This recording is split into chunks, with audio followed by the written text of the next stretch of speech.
call to order the regular meeting for Board of Education for Mount Diablo Unified School District for September 9th, 2019.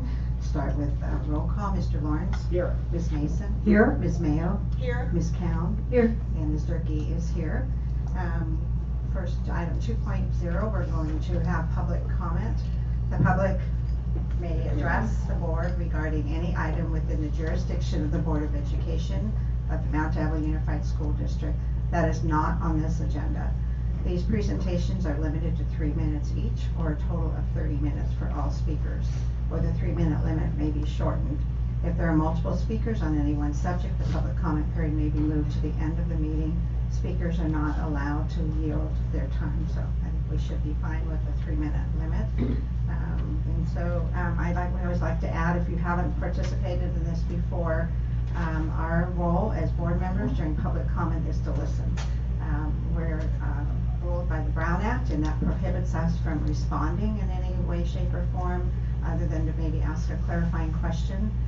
We might refer you to our superintendent for some kind of follow-up, but don't be offended if we're not answering questions or engaging in a conversation, because we're not allowed to do that. But we are supposed to be listening, and we will be.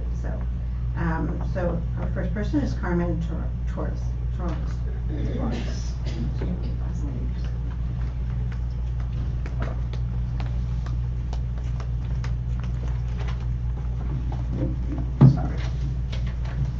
Good afternoon, board members. Dr. Martinez, my name is Carmen Terrones. I'm Local 1 CST Unit President, and here is a portion of our negotiating team that I would like to introduce to you. Hello, I'm Jane Kwiatkowski, Registrar at Concord High School and First Vice President of CST. I'm Cheryl Barrett from Mount Diablo Adult Ed in the Career Tech Education Center, Secretary. And I'm Debbie Hickey, Office Manager at Mount Diablo High School. Lisa Davis, Business Agent and Chief Negotiator at the table. Thank you. With that, this board is aware of the unproductive negotiating process our union has been going through and continues to endure. Just to summarize for you, we signed SHINE in October 2017. I know some of you already know this story, but I think Dr. Martinez probably doesn't. So please give me some time. I have over 25 meetings that have mainly pertained to contract language with no movement on monetary items at all. Since January of this year, MDUSD has only proposed a 2% off schedule one-time payment for the 18-19 calendar year, and last month finally added a 2% on schedule ongoing salary increase for the 19-20, but not starting until January 2020. As you can probably understand, this is not acceptable. This unit had started its second year without a contract. We're not happy. We're disappointed as to how MDUSD is conducting negotiations. This district team is constantly late, over an hour late sometimes, not prepared to negotiate, not willing to budge, and not willing to explain why they won't budge in detail. The dragging and lagging has been going on for over 7 months just on monetary issues. This is unacceptable and disrespectful to our units and to our members that are currently part of the negotiating team. At our last meeting on September 5th, the MDUSD spokesperson, Mr. Roy Combs, stated he will take our counteroffer to you, the board, today. I hope this board is prepared to hear our request and present us a better offer that is fair and decent for our members. If not, let us know if this is the district's best and final offer, and we will move forward to the next step. Please note, medical insurance is going up an average of 4.65% for 2020. This places us farther behind. Cost of living goes up every year, and we never see cost of living increases. This unit is not composed of teachers or administrators. This is the unit that enrolls the students to each school, takes attendance, assists parents with school compliance issues such as immunizations, physical safety questions, just to name a few. We are the front line to our parents. We are valuable employees whether you see it or not. The schools cannot run without the CST unit members, period. We hope Mr. Combs receives a positive direction and is able to present a decent monetary offer that my members can all live with. Lastly, on tonight's agenda, I see the reclassification for a management position. Please understand that CST is also awaiting 2 positions moving forward, awaiting your approval. Thank you. Thank you. Jane McKay.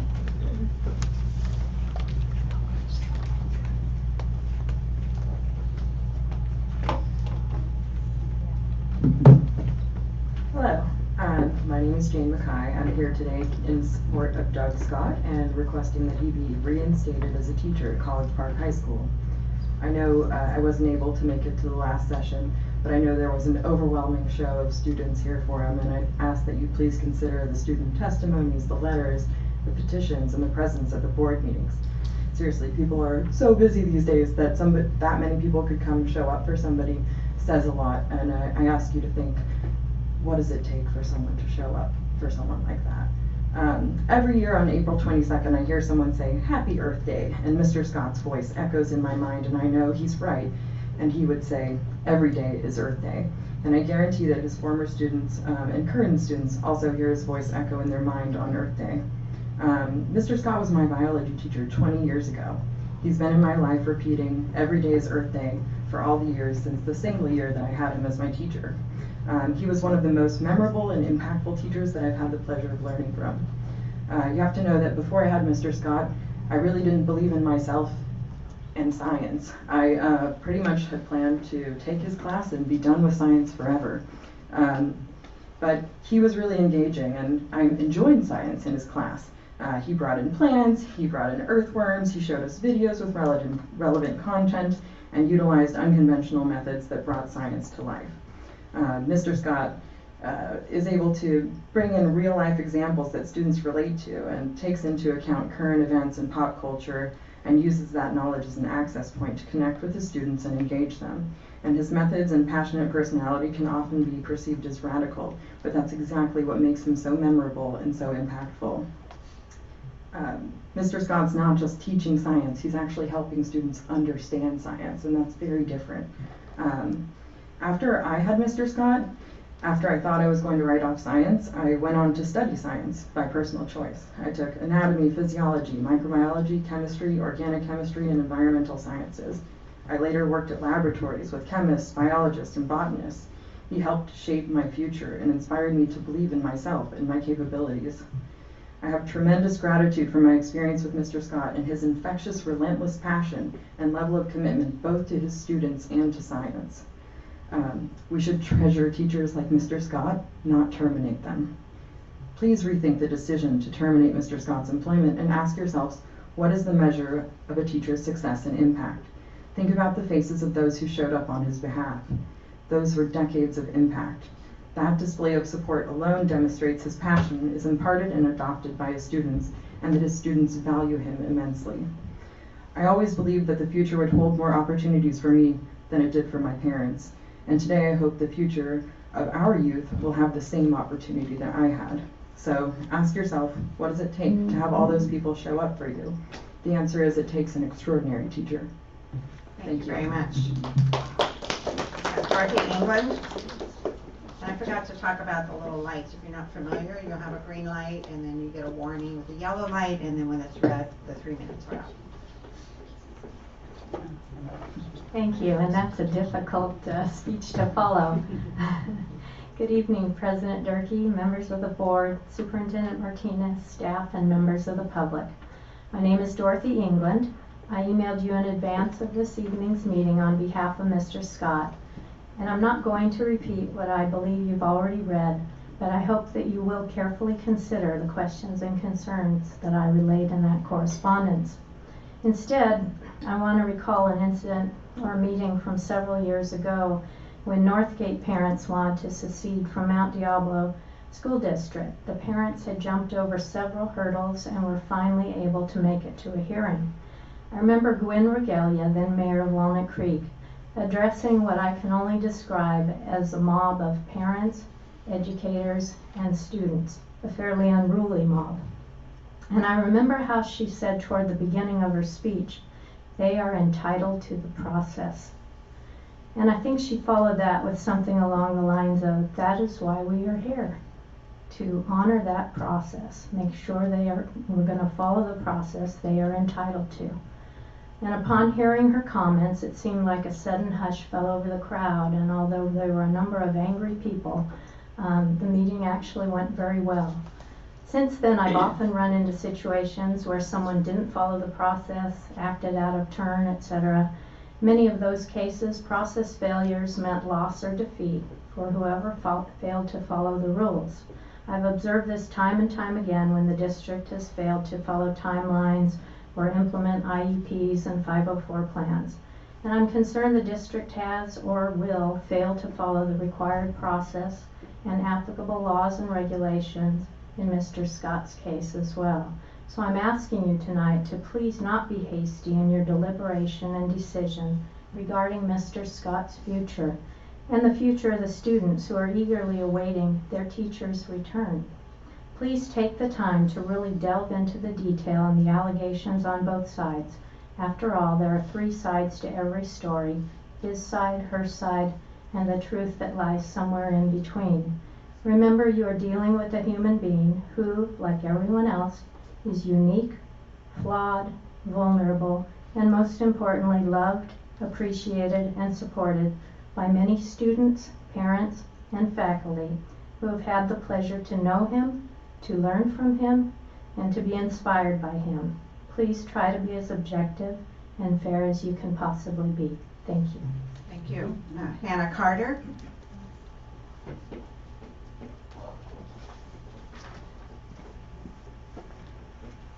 Thank you for hearing our comments. I'm Hannah Carter. I'm here again to speak on behalf of Mr. Scott's case. I wanted to only share with you tonight that the petition that has been begun by, I believe, an alumnus of Mr. Scott's class from Danville has reached 1,051 signatures and 363 comments, many of them going on for paragraphs, and others just so succinct like College Park is Mr. Scott. Okay, some of them in a nutshell like that. I wanted to share with you some things that were from recent students and some from, I won't name the people, but recent and past. One of them states, I am a previous student of Mr. Scott, currently a junior at College Park.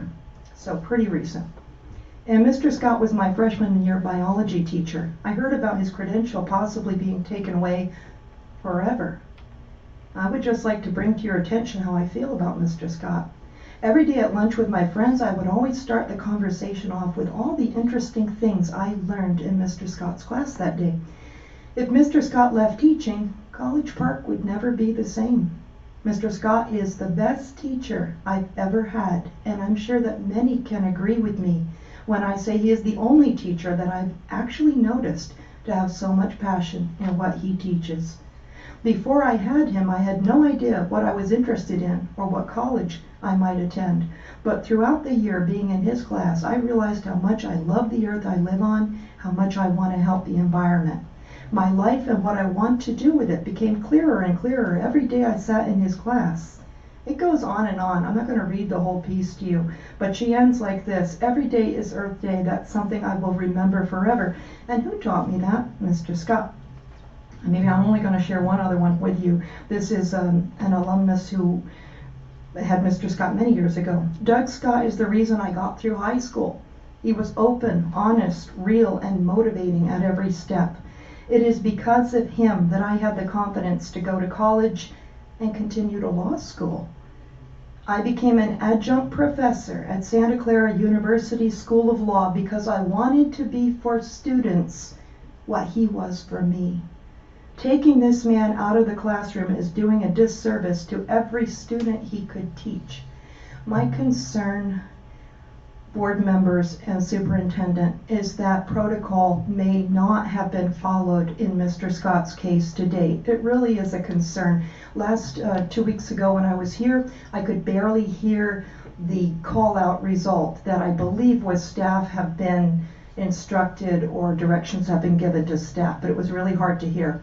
Also, I assume one of you recused yourselves, so that also gives me pause. And we just want to see justice and fairness, and we do ask you that respectfully. Thank you.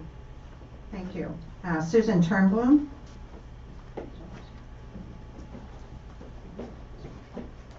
Good evening. I was here 2 weeks ago, so I won't repeat my previous comments, but I just wanted to come again and say I plead of all of you to rethink the decision that was made. You know, on behalf of future students of Mr. Scott, it would be a disservice to them to take away what he gives to students. He has the opportunity to continue enriching the lives and continue making an impact on students, and that shouldn't be taken away. One thing that was so apparent to me after attending the meeting 2 weeks ago is that this district has many much larger issues that have to be dealt with, including class sizes, lack of funding, needing more additional kindergarten teachers. I mean, the dilapidated buildings, the list could go on. And I really feel that this is an unfortunate use of all of your time and the resources of the district, that here we are focusing on taking a teacher away who has the opportunity to improve the lives of students, when we could be using all of your valuable time on issues that would improve the lives of students rather than take a valuable resource away from them. So again, please rethink your decision. As everyone else stated, it takes a lot to have people get here. I have a 10-week-old son who I've left now 2 times just to make it out here in support of Mr. Scott, and I know I'm not the only one making sacrifices, but he deserves it. He made sacrifices for all of his students, and I think we're all just trying to return some of what he gave to us. So thank you. Thank you. Darcy Matthews? Hi. Good evening, and I too was here 2 weeks ago, and I am here also about Mr. Scott, and I just want you to think long and hard that maybe possibly that there have been barriers to employment, transportation, public accommodations, public services, and telecommunications have been imposed for staggering economic and social costs in America and the society by people with disabilities. I believe Mr. Scott is one of these people. I believe under the American Disabilities Act that Mr. Scott's rights may have been violated. I have been told, and I won't reveal my source, that he was offered a mentor a while back, and that mentor was going to be someone from the district. And my understanding as I read into the law is it needed to be someone on his campus, and that was never followed through. Mr. Scott is different, and that's okay to be different. That's a disability. All 3 of my children have disabilities. And we've been down this path before. You may not have been here, but it was not pretty.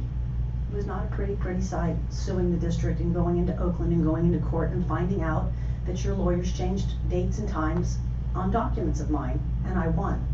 And I won because people made mistakes. I didn't want your money. I never wanted your money. I wanted you to do the right thing. I took your money, but I didn't want it. And you are not doing the right thing by getting rid of Mr. Scott. You've not followed rules, you've not followed laws. Those same timelines, those same mistakes that you made in the past are being made again. And all that's going to become of this is a messy, messy lawsuit. It's going to tie you guys up. Your time is way more important than this. Sometimes it's easier just to say, let's give him his job back. Mistakes were made on both sides, and move on. I think we're all bigger people learning from the checks that were written. Too few of us in this audience. Nobody wanted your money. We wanted you to do the right thing. I am an Eagle Scout. Where are the morals? Where are the ethics? Just do the right thing. Give Mr. Scott his job back. I know the decision's been made, but the man has a disability, and people with disabilities should not be taken advantage of. And I feel you've taken advantage of Mr. Scott as you took advantage of some other disabled children. So please, this isn't about fighting or being right or being wrong. It's about ethics and morals. There's so many people in this community, and you guys may not be on the next door, you may not be on the Reinstate Mr. Scott, but when you see people whose lives were crap, didn't know where they wanted to be and what they wanted to do, and now they found their path. So let's get Mr. Scott back. You know, he'll retire in a few years, but he'll have helped this community. So let's just not admit guilt like we did before and give him his job back. Thank you. Thank you. Patricia Hine?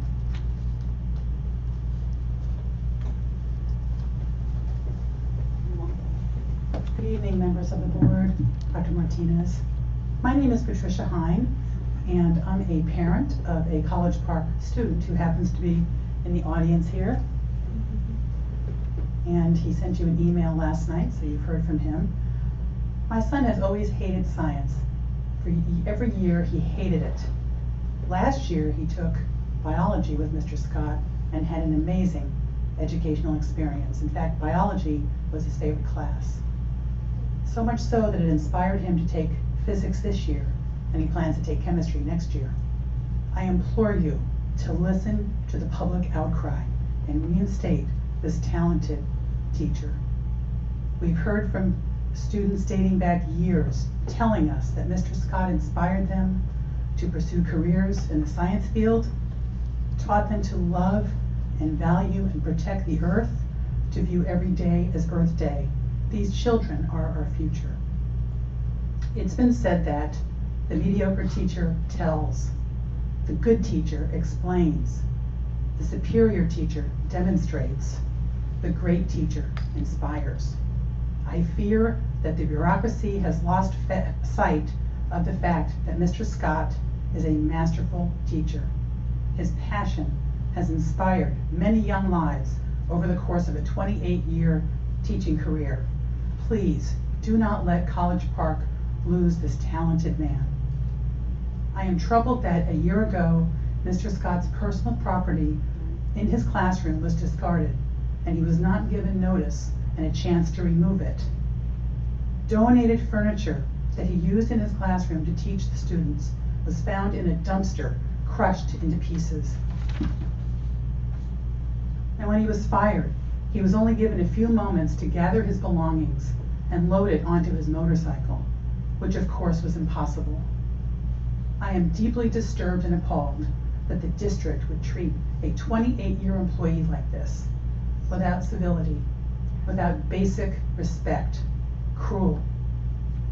Please make this right, and at minimum, reinstate Mr. Scott so he may continue to inspire students.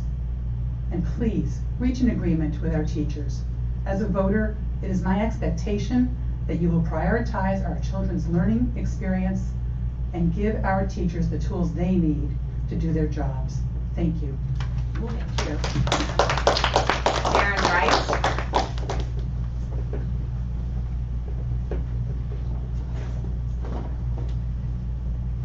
Good evening, Superintendent Martinez and members of the board. My name is Darren Rice. I am the parent of a current College Park junior who was a student of Mr. Scott last year, and as a parent observing my son taking Mr. Scott's class, I can tell you that that class was the most inspiring class that my son had in his school day. He found the content of the class challenging, engaging. He enjoyed great conversations with Mr. Scott during and after class, and Mr. Scott's interactions with him were a high point of his school experience at College Park last year.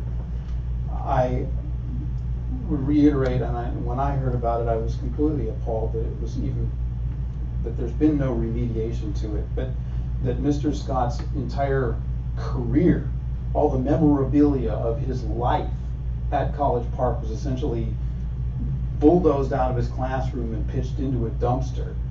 And Mr. Scott even missed days of school last year because of actual human depression over that kind of treatment, which I haven't seen any evidence that this is actually, that he's been compensated or anything has happened. And in fact, it's gone the other way. Now he's the one losing his job. And I've heard some scuttlebutt about a grade scandal and an argument between Mr. Scott and others about a couple of students who got failing grades that were changed without his permission or approval or his input.